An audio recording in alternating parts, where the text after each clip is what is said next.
ضروری نہیں تحفہ بہت مہنگا ہو۔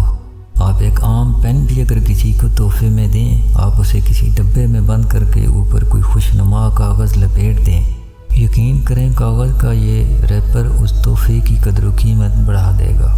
کوئی کتاب ہو، کوئی سوٹ ہو، اس کی پیکنگ، اس کی قیمت، اس کا وقار بڑھا دیتی ہے۔ بڑے بڑے سٹور اس مارکیٹنگ ایفیکٹ کو اچھی طرح سمجھتے ہیں، اس لیے ان کی گاہک کے لیے پیکنگ بہت خوبصورت ہوتی ہے۔ ان کے شاپنگ بیگز، ان کے ڈبے آپ کو قدر و قیمت کا احساس دلاتے ہیں۔ اس لیے عموماً لوگ ان کے بیگز پھینکتے ہی نہیں، بلکہ دوسرے استعمال کے لیے بڑے فخر سے سنبھال کر رکھتے ہیں۔ بھیک اور مدد میں اسی پیکنگ یعنی وقار، ڈگنیٹی کا فرق ہے۔ بھیک کسی پیکنگ میں نہیں ہوتی، اسی لیے لینے والا بھکاری کہلاتا ہے۔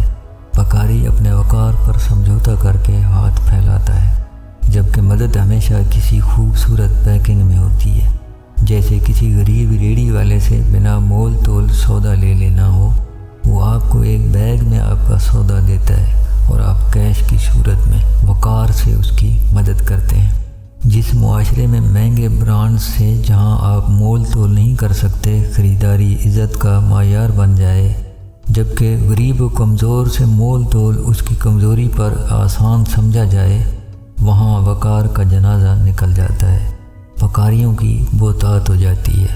جبکہ سفید پوش لوگ درِ خیمے باوقار لوگوں کے انتظار میں ریڑھی لگا کر بیٹھ جاتے ہیں۔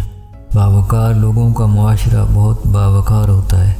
بھکاریوں کی بہتات اگر پہچان بن جائے تو اس معاشرے کو بھی بھکاری ہی سمجھا جاتا ہے۔